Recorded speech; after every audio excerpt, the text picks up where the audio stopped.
En amitié, il faut être prudent. En amour, il faut être prudent. En famille, il faut être prudent. Au travail, il faut être prudent. La sagesse est une arme spirituelle.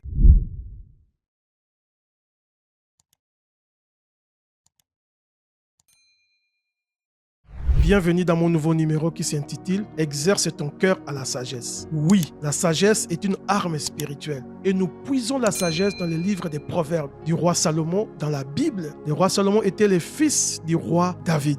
Proverbe chapitre 22, verset 3 dit exactement ceci. « L'homme prudent voit le mal de loin et se met à l'abri, mais le simple avance et il est puni. » Nous avons ici deux types d'hommes. D'un côté l'homme prudent, de l'autre un homme simple ou un homme qui n'est pas avisé, un homme qui n'est pas très intelligent, un homme qui croit tout ce qu'on lui dit, un homme qui comprend les dangers mais continue quand même à avancer. L'homme prudent, il voit le mal de loin. Un homme prudent, c'est un homme qui est très averti. C'est un homme qui considère tous les détails dans ses rapports interpersonnels. C'est un homme qui lit dans le langage non parlé des hommes. Vous savez quoi? Il y a des choses qu'on peut dire et des choses qu'on ne dit pas. Et la plupart du temps, notre communication repose sur les non-dits. Notre communication repose en 90% sur les non-parlés. C'est souvent les non-dits. C'est là que l'homme prudent va chercher les sens des choses, les sens des événements. L'homme prudent, c'est celui qui se met à l'abri. Vous savez, le mal qui nous atteint souvent n'est jamais très loin. Le mal qui atteint tes enfants, qui menace ton foyer, qui menace tes finances, qui menace ta stabilité, le mal qui menace même ta paix ou ta santé ne vient jamais de loin. Alors comment tu peux continuer à avancer malgré le fait que les paroles que les gens te disent ne s'alignent pas avec les intentions de leur cœur? L'homme prudent ou la femme prudente, c'est cette personne qui va mettre un alignement strict entre les paroles qu'il entend de la bouche de quelqu'un avec ses intentions. Si les deux s'alignent, alors il va facilement ouvrir sa porte. Mais si les deux sont en contradiction, cette personne prudente va éloigner sa vie, va éloigner sa famille. En amitié, il faut être prudent. En amour, il faut être prudent.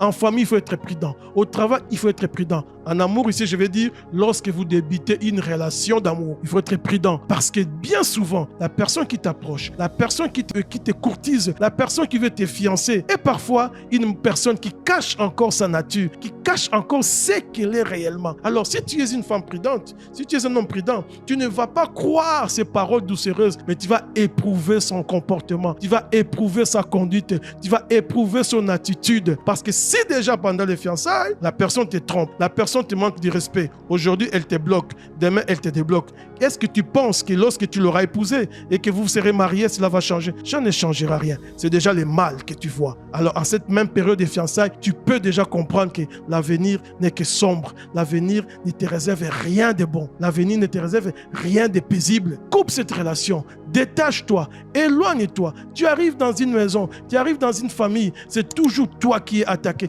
Tout ce que tu fais est toujours combattu. Dans cette relation ou dans ces groupes, si tu es prudent, tu vas comprendre que tes grâces sont combattues. Il n'y a rien de mal à se retirer dans une relation. C'est même mieux de le faire tant que tu n'es pas encore très engagé. L'homme prudent ou la femme prudente voit le mal de loin et se met à l'abri. Exerce ton cœur à la sagesse. Commence à éprouver les pensées des cœurs des hommes. Tout ce que les gens disent n'est pas forcément ce qu'ils pensent dans leur cœur. Si tu veux le savoir, laisse le temps. Si quelqu'un te sollicite pour X raison ou bien pour telle chose, prends le temps avant de répondre, de laisser couler un certain temps. Si son cœur s'impatiente, c'est qu'il vient pour un but. Parce que forcément, sûrement, ceux qui t'aiment sincèrement ne regardent pas le chrono, ne regardent pas l'heure. Mais ceux qui viennent pour un but, ceux qui viennent pour une raison, pour un avantage, regarde le chrono. Oh, moi là, je suis en train d'avancer. Je n'ai pas encore de papiers. Mais pourquoi est-ce qu'il tarde pour le mariage? Mais est-ce que l'amour, c'est d'abord, il faut que tu l'épouses d'abord? Tu n'as pas besoin de tester cette relation. Je parle à un jeune, je parle à une femme, je parle à un homme. Sois prudent, épargne ta vie. Si tu vois déjà des choses qui sont floues